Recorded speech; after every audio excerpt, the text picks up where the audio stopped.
Kalian suka kali kalau Kristen itu baca ayat selalu konteksnya kalian kaburkan. Buka Matius pasal 7:18 dan baca konteks ayat itu untuk apa dan untuk siapa. Jangan bohong saya, jangan bohong sama saya. Di kepala saya isinya kitab kalian ya. Oke, Gus. Sudah, saya tahu konteks itu sudah selesai. Kalau begitu, apa yang dimaksud dalam ayat 18-nya? Silakan kau baca dulu. Silakan kau baca. Kenapa Uni lari-lari? Jawab dulu Saya pertanyaan akan menunjukkan kebohonganmu. Saya menunjukkan kebohonganmu. Kan dia datang bukan untuk saya menunjukkan kebohonganmu.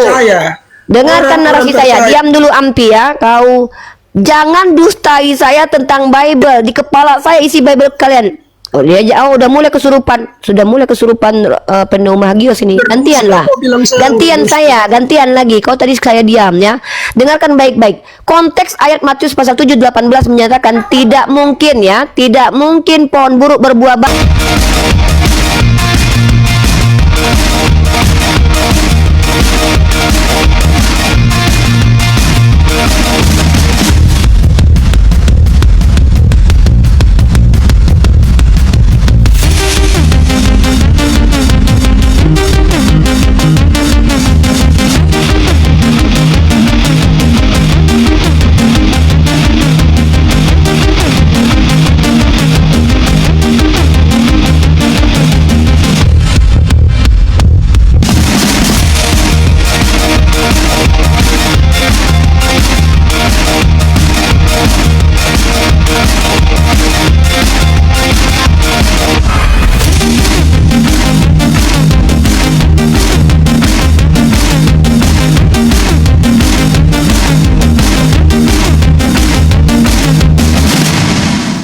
Assalamualaikum warahmatullahi wabarakatuh. Alhamdulillah, puji syukur kita panjatkan kehadirat Allah Subhanahu wa taala. Berjumpa lagi di channel Apis Dakwah. Channel yang akan memperlihatkan beragam diskusi dan debat lintas agama antara Islam dan Kristen. Di sini kita akan sama-sama menyimak bagaimana para apologet Islam menjelaskan kebenaran agama Islam dengan dalil dan logika, serta bagaimana pihak Kristen bertanya dan menanggapi keyakinannya.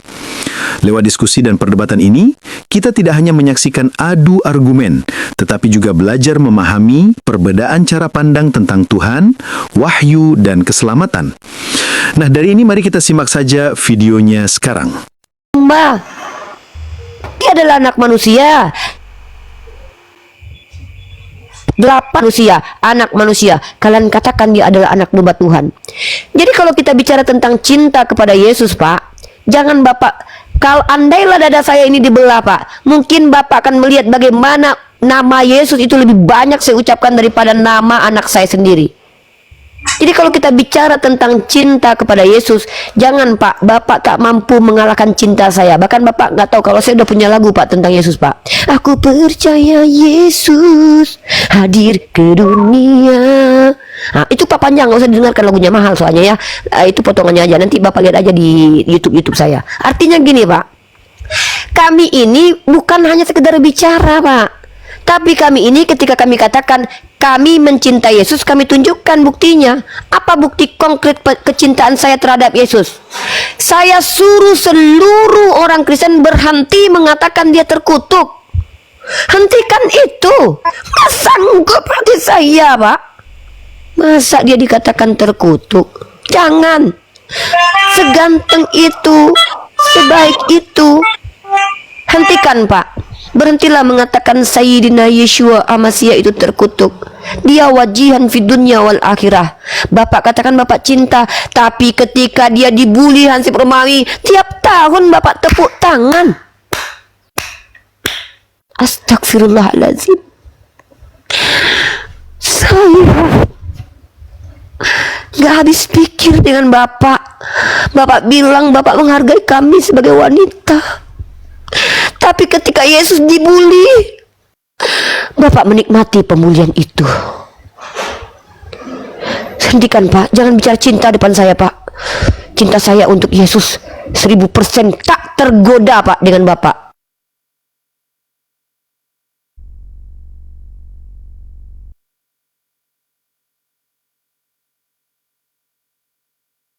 Tahu ini sedih ya. Waduh. Kukira bunda ini galak ya, ternyata meneteskan air mata saya Papi Gembala dan Bang Oding juga kayaknya ya.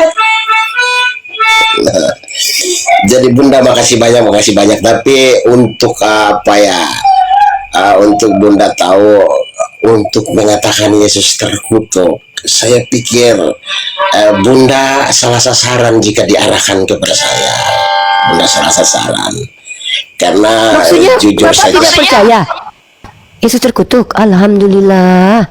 Berarti Bapak percaya kalau Paulus itu nabi palsu? Emang jahat tuh Pak. Masa Yesus dikatain terkutuk? Alhamdulillah deh kalau Bapak nggak percaya. Iya. Saya tadi takut. Saya pikir Bapak percaya. Alhamdulillah.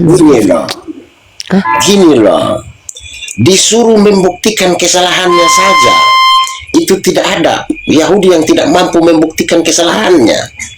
Bahkan Quran mengatakan sendiri bahwa Isa Al-Masih adalah manusia yang suci. Bagaimana manusia yang tidak bisa dibuktikan kesalahannya, dan Quran menyaksikan bahwa dia itu adalah manusia yang suci, adalah manusia yang terkutuk. Dari mana dunia bisa membantah itu? Kurang ajar Jadi- Bapak yang ngata-ngatain Yesus terkutuk Pak. Saya kalau ketemu sama orang yang ngata-ngatain Yesus terkutuk Pak, saya botakin rambutnya Pak. Oh, untung saya ketemu sama dia. Astagfirullahaladzim. Botak naiklah botak.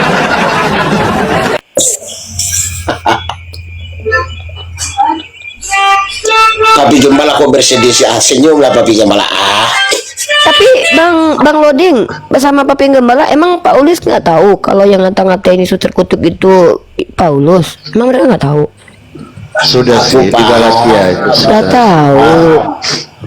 Paham terkutuk Makanya- orang yang Cuma Makanya dia gini. nih, dia agak goyang sedikit, dia agak goyang Udah sedikit. oleng. Dia sudah mulai Udah oleng, Bareng. bahwa, makanya saya kemarin sampaikan kepada dia Uni bahwa Al-Quran tidak pernah menolak tentang penyaliban. Yang Al-Quran ingkari itu oknum yang disalibkan itu bukanlah Yesus. Kalau penyaliban tetap ada, karena kata salib itu kan dari Al-Quran, salibi kan, begitu. Jadi Al-Quran tidak pernah menolak penyaliban, tetapi oknum yang disalib itu bukanlah Yesus anak Maria. Kurang lebih seperti itu. Luruskan Umi kalau salah, soalnya saya banyak sekali Insya salah. Allah. Ya, jadi betul ya. Ini poin yang penting ya. Nggak, iya lanjut Pak. Aku malam ini sangat berterima kasih kepada anakku Loding ini. Kenapa aku sangat berterima kasih kepada anakku Loding? Salah satu orang yang ingin saya berbicara dan berguru, termasuk ini Uni Rifa ini, saya ingin berguru, tapi bahasa Islamnya alhamdulillah malam ini saya bisa dipertemukan dengan saya punya anak, punya room ini. Terima kasih anak Loding. Apa yang saya inginkan di dalam hati ternyata lewat anak Loding semuanya terwujud di roomnya anak Loding ini. Terima kasih anak Loding. Terima kasih Pak. Lanjut. Lip, kok bocor suaranya Lip ya? Lip bocor ya? Suara keyboard apa itu? Apa tadi suara itu bocor ya? Suara pianika dari tempat Bapak ini. Oh iya iya. Oh iya. Anak- Oh nggak apa-apa, anak-anak nggak apa-apa. Tapi begini Pak Ulis, ada satu dalil yang saya paling tidak kuat baca sebenarnya di dalam Bible itu Pak Ulis. Kalau kita baca penuh hikmat. Boleh izin host saya baca dulu ya, bagaimana nanti Pak Ulis bisa menanggapi ayat ini.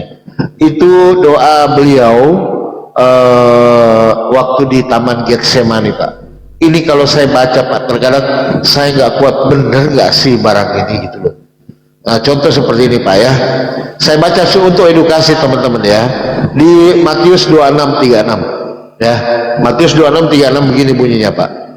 Kalau kita baca penuh hikmat, kita akan dapat makna ayat ini ya. Saya suka ada kata ini ya. Maka sampailah Yesus bersama murid-muridnya ke suatu tempat yang bernama Getsemani. Lalu ia berkata kepada murid-muridnya, duduklah di sini katanya, sementara aku pergi ke sana untuk berdoa.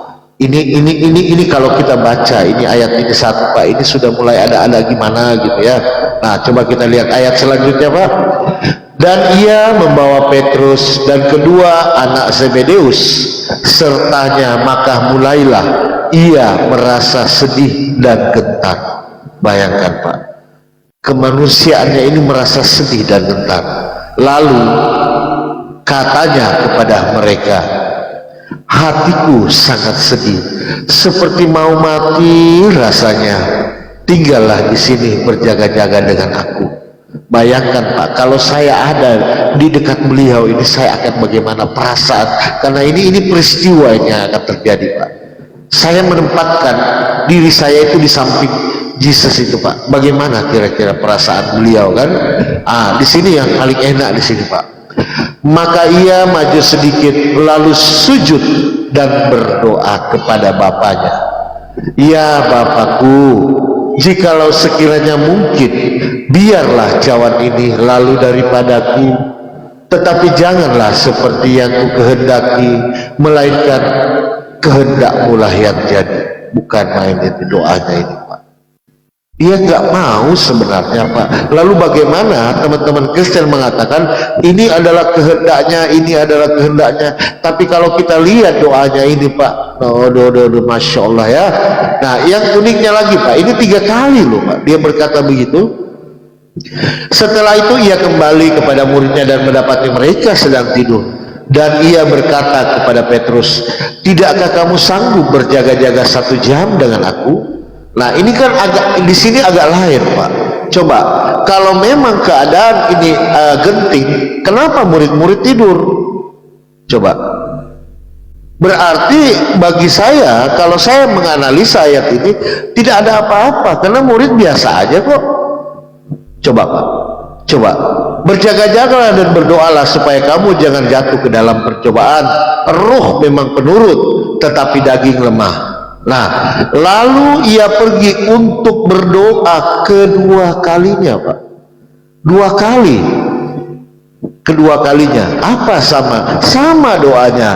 Ya Bapakku, jikalau cawan ini tidak mungkin lalu kecuali apabila aku meminumnya, jadilah kehendak-Mu. Bayangkan Pak, ayat ini Pak kalau kita baca 3 kali Pak, nggak main-main dia. Lalu bagaimana kita mengatakan bahwa dia rela melepaskan nyawanya, menyerahkan nyawanya? Tidak rela dia Pak. Kalau memang ini dalil betul, taruhlah kita anggap ini betul. Coba kita lihat Pak reaksinya. Hatiku sangat sedih, seperti mau mati rasanya. Coba Pak, bagaimana kita memakai akal sehat Pak melihat ayat ini. Nah ini ayat ini yang menarik sekali saya. Ini yang ayat yang paling saya suka di dalam Bible Pak. Narasi ini saya tidak peduli padamu ini kesana. Saya cuma fokus di ayat ini Pak. Lama saya terkadang saya merenung bagaimana sih teman-teman Kristen memanai ayat ini. Padahal dia di sini merasa sedih, merasa gentar. Dia tidak ingin Pak. Tidak ingin dia disalib. Bayangkan. Lalu bagaimana kita mengaminkan peristiwa itu? Seperti itu Paulus ya. Coba Bapak tanggapi dalil ini Pak. Tidurlah sekarang dan istirahatnya, sudah tiba waktunya. Coba lihat. Coba bisa ditanggapi nggak kira-kira Paulus? Kira-kira kalau kita berada di situ pada saat beliau ini berdoa gitu Pak. Silakan. Kayaknya Papi izin ayat itu aku nggak mampu menanggapinya deh. Jadi aku orang yang selalu sportif.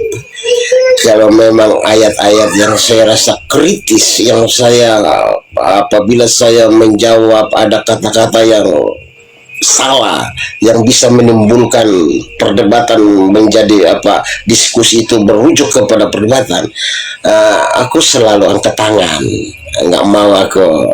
Jadi aku selalu seperti itu. Tidak semua pertanyaan itu mampu dijawab, sekalipun itu bisa dijawab, tetapi usahakanlah jangan untuk menjawab apabila pertanyaan itu menimbul pro kontra atau memicu situasi yang tidak enak dinikmati.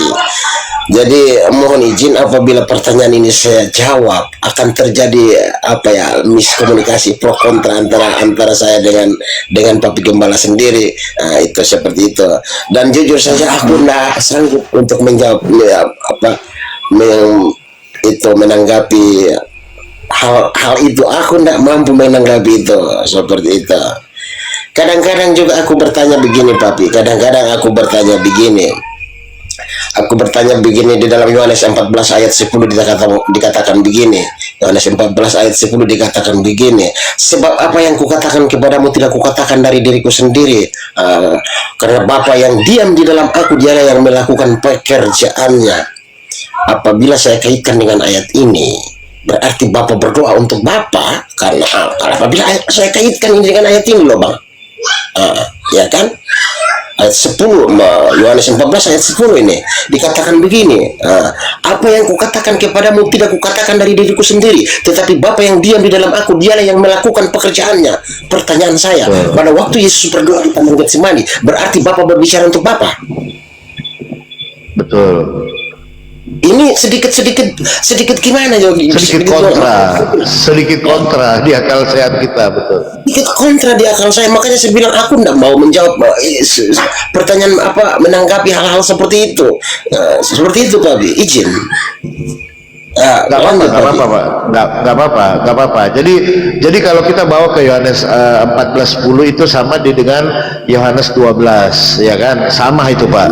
Nah kalau di situ dia berbicara apa yang aku katakan bukan tentang peristiwa-peristiwa seperti ini. Jadi yang dimaksud itu adalah aturan-aturan, hukum-hukum, risalah-risalah, firman-firman di Yohanes 17:8. Sebab segala firman yang engkau sampaikan kepada aku telah kuterima dan telah aku sampaikan kepada mereka. Inilah yang dimaksud apa yang aku katakan, bukan dari diriku sendiri, tetapi Bapa yang telah mengutus aku. Sesederhana itu Pak. Kalau ini kan peristiwa, makanya sangat rancu lah kalau dikatakan Yesus itu adalah Bapa. Terkena tadi di Yohanes 14:10 dengan Matius 26. Masa Bapa bersedih kan gitu? Gak mungkin. Mungkin begitu ya ini ya. Ini sedikit ya. Silakan. Tapi makanya bilang, mungkin Ampi mau syahadat jam berapa nanti Bang Ampi? Jam berapa syahadat malam apa sekarang? Jam selama-lamanya. Malam semuanya. Dia tergoncang nih Pak. Hormat. Dia tergoncang di Mazmur 118. Tergoncang dia. Hormat abangku. Ini minta maaf kalau kata-kataku yang salah ya Om ya. Gak ada yang salah Pak. Nggak, gini Pak. Kalau orang Kristen salah itu hal yang maklum bagi kami, karena memang kalian ditakdirkan salah. Tapi kalau orang Islam salah itu ya nggak boleh. Serius Pak, nggak ini saya jujur ya Pak ya. Contoh. Itu melebih-lebihkan itu. Ampi diam, Ampi ku cabut jenggotmu nanti ya. Jadi Pak, kalau seandainya saudara Cabut jilbabmu. Sabar Bunda. Saya dengan Bunda makan getah. Kenapa Abang Ampi? Saya dan Bunda makan nangka. Kenapa Abang Ampi kena getah? Kenapa kok Ampi yang kena biji durian? Nah, saya lagi makan nangka ini sama Pak Ulis, kau yang kena biji durian, Ampi. Ya, jenggot aja, Ya, saya kalau orang Islam. berbicara kepada kekristenan, saya Kristen di sini. Begitu. Saya dengan Pak Ulis dulu, Ampi. Saya dengan Pak Ulis lagi menikmati obrolan kami Ya, ini. kalau bicara dan Paulus Kau bicara diam dulu Paulus, kalau sudah. bicara kekristenan, saya di sini Kau Kristen tak bisa juga. melihat kami, mana tahu aku berjodoh dengan Pak Ulis ini, diam kau ya. Nah, dengan Pak Ulis ya. Jadi gini Pak Ulis. Kalau kita bicara tentang kebagaimanaan Yesus Pak, itu tidak hanya menjadi permasalahan di antara Islam dan Kristen ya. Sejak kemunculan kitab suci Bapa dan sejak kemunculan doktrin Kristen itu sudah menjadi problem. Makanya ada konsili dan konsili. Walaupun udah sekian kali konsili, tetap saja sampai detik ini antara Kristen satu dengan Kristen lain tidak bersepakat tentang kebagaimanaan Yesus. Jadi kalau saya membahas tentang kebagaimanaan Yesus udah menjadi masalah internasional lah Pak ya, udah menjadi masalah biasa. Makanya ketika Bapak bilang, "Unyi maaf saya salah." Loh Pak, kami ini maklum Pak kalau orang Kristen itu salah karena memang ditakdirkan kalian itu salah. Makanya kalau kalian nggak ingin salah, jadilah Islam. Insya Allah tidak lagi salah tapi menjadi orang benar ya. Karena Kristen itu agama bagi orang-orang salah, sementara Islam agama bagi orang-orang benar. Yesus yang berkata, "Aku datang untuk para pendosa." Makanya di Kristen itu para pendosa yang berkumpul. Ampi Pak Ulis tobat Pak ya. Jadilah orang-orang yang tidak banyak berbuat dosa kembali ya Pak ya. Disucikan karena sibghatullah, disucikan oleh Allah Subhanahu wa taala. Baik, ya. Thank you very much Umi. Thank you very much Umi. Thank you very much. Sabar dulu, sabar. Sebelum Bang Ampi masuk, saya tertarik. Artinya Yesus ini datang kepada orang berdosa kan? Karena kita nggak berdosa, dia nggak datangin kita kan gitu ya? Betul. Karena Yesus tadi Pak Ulis katakan, Papi Gembala lupa Paulus bilang apa?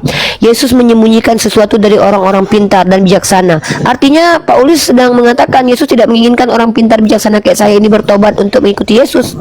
Ngeri kan? Oh, sesederhana itu ya. Nah, Ini ya. karena Yesus berkata, aku datang untuk para pendosa. Makanya papi, kalau papi lihat yang selalu berkoar-koar di ruang publik, saya ketemu Tuhan, tanya aja kalau nggak kerjaannya apa sebelumnya. Contoh si MKC, dulu dia kang tepu itu di Mekah, nepu-nepu kambing. Kemudian Fatimah Sedekah, saya dulu Islam ekstremis jahat, dijamah sama Yesus. Sopi Kutul, itu kan dulu pesundal yang dipakai di Eropa sana. Jadi orang-orang yang mengaku dijamah Yesus biasanya para pendosa. Makanya kita nggak pernah dijamah karena kita bukan pendosa. Ini menarik ini. Iya. Ini menarik. menarik. Coba Bang Ampi. Ini coba Bang Ampi. Tapi dalil loh. Yesus itu datang kepada orang berdosa loh. Ini dalil loh. Silakan, silakan. Bang Ampi. Ini menarik ini. Aku langsung saja menanggapi itu, ada dalilnya, memang ada dalilnya itu. Aku memang seorang pendosa, bejat sekali aku. Di dalam Yohanes 9 ayat 3 apa Matius 9 ayat 13 itu jelas itu dikatakan. Pergilah pelajari firman ini. Aku datang, yang aku kehendaki adalah belas kasihan dan bukanlah persembahan, karena aku datang bukan untuk memanggil orang benar melainkan orang berdosa. Tepat sekali yang Papi katakan itu, keren Papi. Betul. Makanya Yesus sampai sekarang tidak memanggil saya, Bang Loding, Papi Gembala, dan si guru musik di-kick dari Kristen, karena kami orang-orang benar. Iya juga ya. Paulus ini pendosa, si Ampi ini apalagi Pak, muka aja udah berdosa kali. Benar. Iya, Iya, oke, iya, saya iya. tanggapi dulu sedikit. Iya, silakan. Terima kasih atas narasi Sabar dulu Abang Ampi. Aku mau pamit makan dulu. Aku mau makan dulu, sudah malam. Papi Gembala izin aku makan dulu. Iya, Aku diparkun sudah aja lapar. dulu, diparkun aja. Nanti kita lanjut. Diparkun aja dulu, Pak. Diparkun aja. Abangku yang kepala merah, aku udah kabur, udah lihat nama, izin hormat. Aku semua dulu. Siap. Ampi sabar dulu, tenang. Pak Ulis, di mute dulu, nanti ada yang teriak di sana. Oke. Ampi dengar baik-baik. Ini saya tidak memfitnah ya. Asal kamu tahu, kalau kamu baca literatur, ada satu buku yang ditulis oleh Dr. Uli Kozok.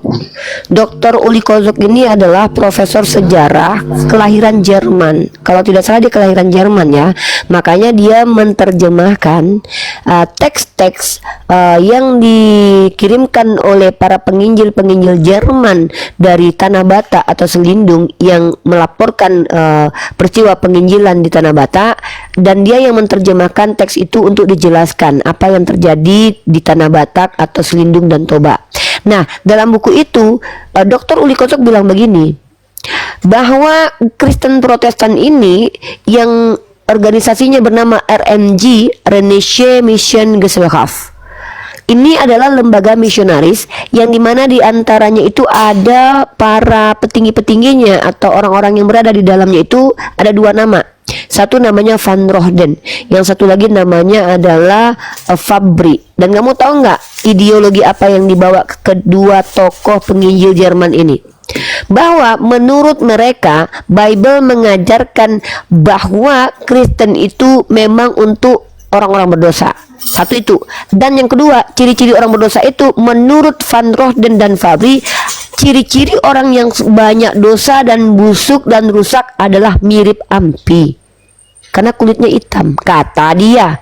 Karena menurut Van Rohden dan juga Fabri, dosa itu membuat manusia semakin buruk kulitnya. Nah, jadi kalau Ampi ini kata Van Rohden dosanya banyak karena hitam. Itu kenapa orang kulit hitam yaitu dinista dan diperbudak oleh orang-orang Kristen berkulit putih karena dianggap sebagai orang-orang gagal, saudara Ampi ya. Itu fakta. Itu saya tidak bicara ngada-ngada. Silakan dibaca, silakan ya. Iya Ibu, makasih atas narasi yang luar biasa dari Ibu satu ini. Tapi narasi kita tadi membahas tentang kitab suci atau ini, jadi saya tidak akan menanggapi terkait buku yang ditulis oleh seorang Jerman itu. Tetapi saya mau katakan di sini bahwa setiap narasi yang Ibu bawa tadi itu yang tentang Alkitab yang menulis tentang Yesus datang untuk orang-orang berdosa, itu saya benarkan itu. Makanya kenapa orang Kristen itu menganggap dirinya berdosa supaya apa? Supaya penyelamatan itu datang dari Allah untuk orang-orang berdosa. Karena kalau orang-orang benar, mereka tidak memerlukan tabib. Tetapi kalau manusia itu menganggap dirinya benar, berarti dia melampaui kuasa Tuhan. Karena begini, kita berbicara tentang berdosa, semua orang itu akan melakukan dosa. Kalau kau masih manusia, pasti kau akan melakukan dosa. Maka itu orang Kristen meyakini ayat itu sebagai kebenaran, bahwa Yesus datang itu untuk menyelamatkan, atau Tuhan itu mencari orang-orang yang berdosa yang mau bertobat. Begitu. Jadi orang-orang berdosa itu akan diselamatkan. Tetapi kalau orang-orang yang menganggap dirinya telah sempurna atau telah tidak berdosa, itu tidak bisa diselamatkan karena mantap. Dia akan mati di dalam dosanya sendiri. Saya mau tanya sama Ampi ya. Kalau di dalam iman Kristen, apakah tidak ada satupun manusia benar? Jujur, terus terang aja, kita nggak usah basa-basi ya. Apakah tidak ada di agama Kristen satupun orang benar, Ampi? Silakan. Waduh, di dalam agama Kristen, untuk orang Kristen sendiri tidak ada orang yang benar. Makanya aku bilang memang Kristen ini agama orang jahat semuanya. Rata-rata orang nggak benar semua. Enggak, saya kan hanya mengajak jujur. Nah, kalau di Islam banyak orang-orang benar, karena kalau nggak benar nggak bisa jadi Islam, Ampi. Agama Islam nggak apa-apa, kita kan bernarasi. Maka betul lah, ternyata dugaan saya selama ini bahwa ini agama biadab. Kenapa? Isinya biadab semua. Emang biawak semua isinya, orang-orang nggak bener. Contoh kayak Syampi ini, ya kan Ampi? Nah, Ampi sendiri mengakui bahwa di agama Kristen itu ndak ada orang benar. Hati-hati kalian ya, jangan angkat mereka jadi anggota dewan, korupsi mereka nanti. Nggak ada yang benar mereka itu. Jangan angkat mereka jadi pegawai kita, habis kita nanti. Nggak ada yang benar, kata si Ampi. Tapi di Islam itu adalah agama untuk orang-orang benar. Kenapa? Kalau Anda tidak benar, Anda tidak bisa jadi Islam. Nah, itu pula di Islam. Makanya saya katakan, Kristen agama para pendosa dan para biawak, Islam agama untuk orang-orang benar. Kenapa? Kalau di Kristen orang-orang tidak benar dimasukkan ke dalam surga, dalam Islam orang benarlah yang dimasukkan ke dalam surga. Itulah perbedaan kita. Katanya di Islam itu untuk orang-orang benar, tetapi Menteri Agama korupsi. Berarti bagaimana Islam mengajarkan kebenaran? Berarti dia bukan orang Islam. Sabar, saya sampaikan. Sabar, saya selesai dulu.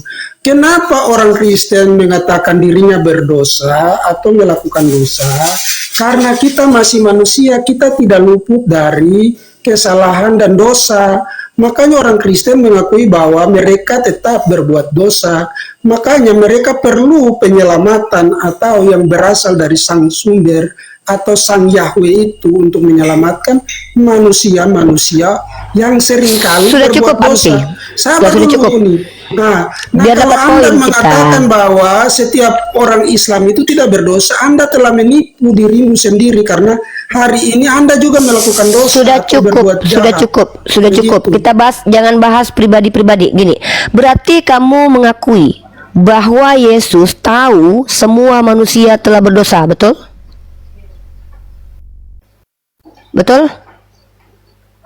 Betul?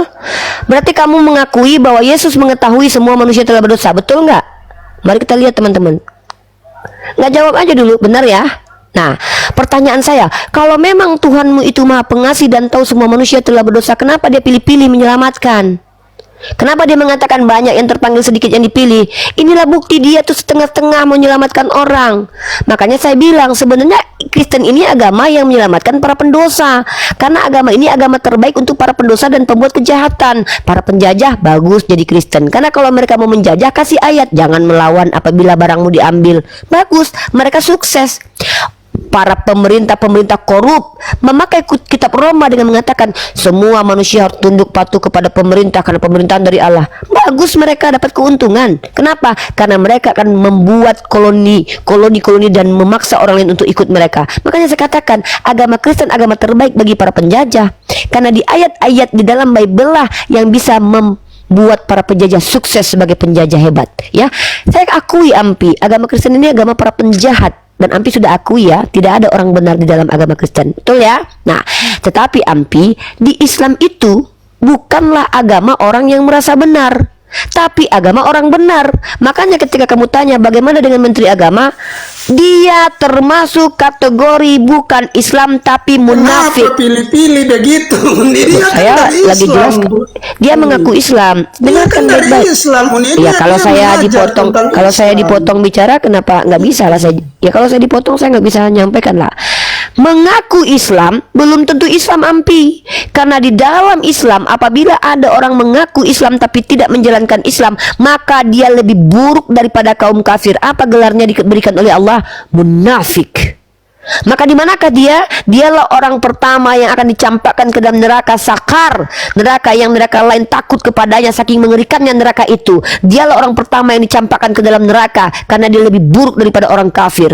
Maka di dalam Islam, ya, kami nyatakan sekali lagi, Islam agama untuk orang-orang benar. Dan kalau ada orang yang mengaku Islam tapi tidak benar, maka dia bukanlah Islam, tapi dia hanya mengaku Islam. Ampi, Oke, terlihat terima Islam belum kasih. tentu Uni, Islam. jangan terlalu panjang-panjang. Terakhir.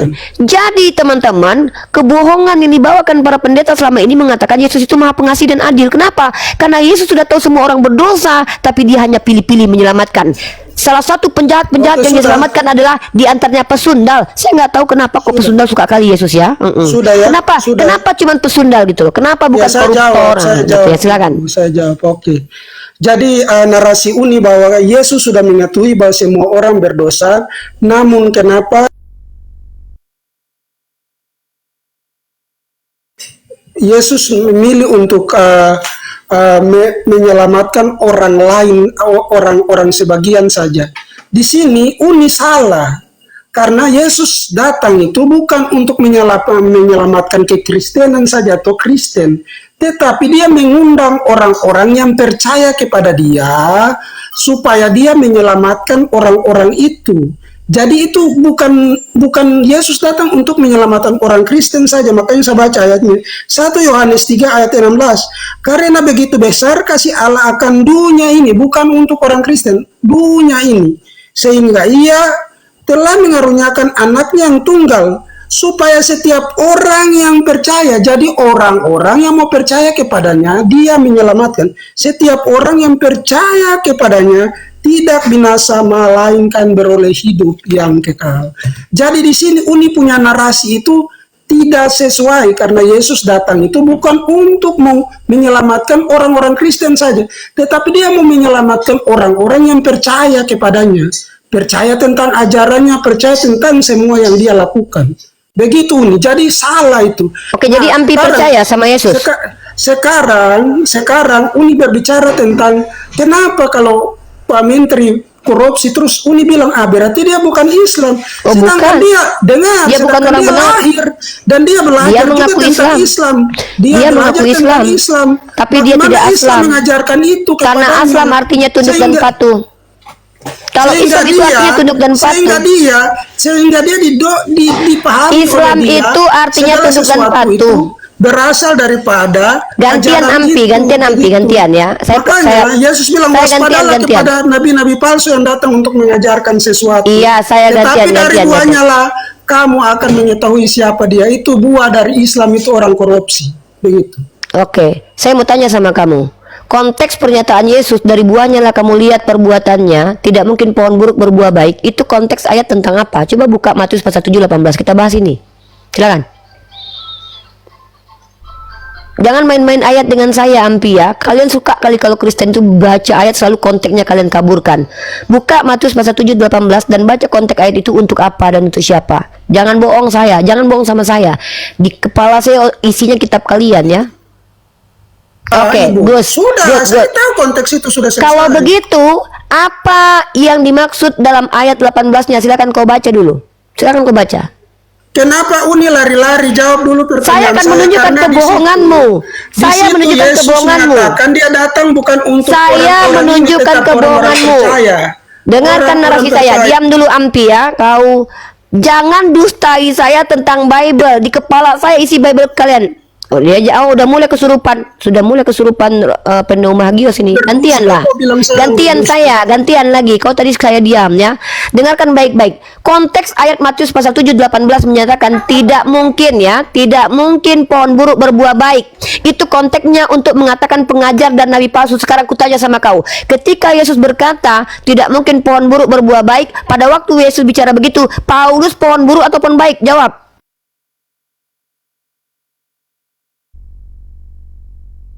Berarti ketika dia membunuh Stefanus, dia adalah orang baik.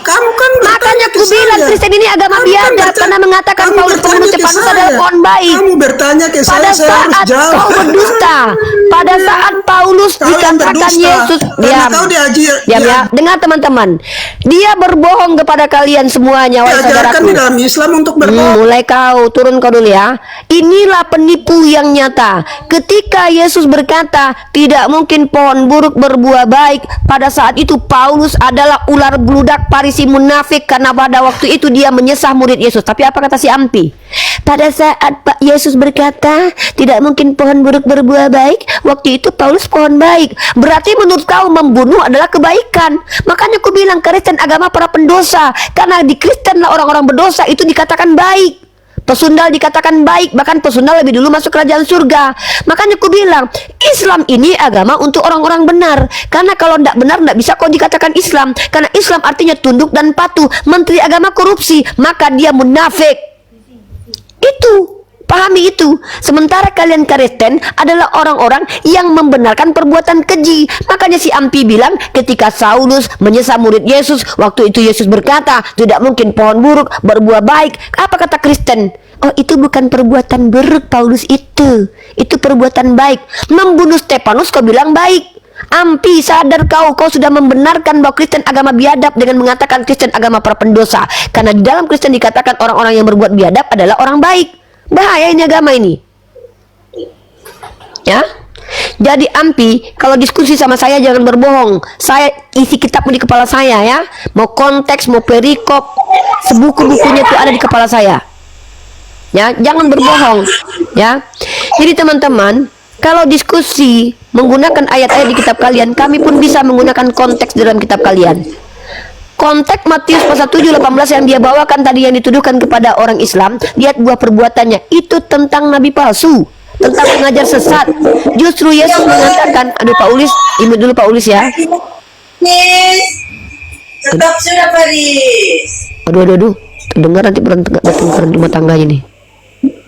Aduh, Papi Gembala, suaranya kedengaran Papi. Gak enak kita nanti. Wah, baku hantam mereka kedengaran nanti suaranya nanti. Nah, jadi teman-teman perlu dipahami ya. Kalau kalian mau menuduh umat Islam bahwa umat Islam ini adalah orang-orang jahat, lihat sejarah peradaban. 800 tahun umat Islam memimpin Eropa. Kalian tengok sekarang setelah diambil oleh orang Katolik, apakah hilang Katolik di Eropa? Tidak. Itulah bukti Islam tidak datang dengan memaksa. 1000 tahun umat Islam menguasai Hindia. Apakah agama Hindu hilang? Kalian perhatikan sejarah. Ketika Kristen memimpin negara-negara Eropa, suku Aztec hilang, suku Inka hilang, orang-orang Indian hilang, orang aborigin hampir punah. Kenapa? Karena adanya paksaan dan asimilasi paksa. 400 tahun orang Islam menguasai Yerusalem. Yahudi ke sinagog, Kristen ke gereja. Apakah hilang orang Yahudi di Yerusalem? Tidak. Inilah bukti kalau Islam yang memimpin tidak menghentikan agama kalian, tapi hanya mengajak tanpa paksaan. Coba kalian tengok di Spanyol sekarang. Agama yang diakui di sana hanya Katolik. Islam mana boleh berkembang? Padahal Cordova ada tempat pusat ilmu pengetahuan yang dibangun oleh umat Islam. Kalian bilang lihat perbuatannya. Kalian lihat, sepanjang sejarah peradaban yang paling banyak merusak peradaban itu anak Yesus, kerjaannya itu. Yang bikin bokep kalian, yang jual senjata kalian, jual miras kalian, prostitusi kalian, utang pinjol kalian, judol kalian. Kok buah perbuatannya kami yang kalian salahkan?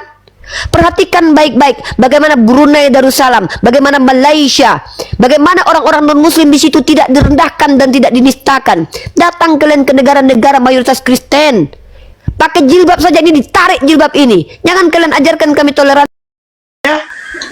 Dari setiap perbedaan pandangan, kita belajar bahwa kebenaran tidak selalu lahir dari siapa yang paling keras berbicara, tetapi siapa yang paling jujur.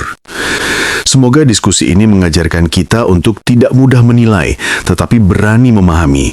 Karena sejatinya perdebatan lintas agama bukan sekedar adu argumen, melainkan perjalanan panjang untuk mengenal Tuhan dengan cara yang bijak. Jika menurutmu ada hal yang menarik atau mungkin berbeda dari keyakinanmu, tulis pendapatmu di kolom komentar dengan santun. Terima kasih sudah menyimak sampai habis. Sampai ketemu lagi dan nantikan video debat dan diskusi para apologet Islam selanjutnya.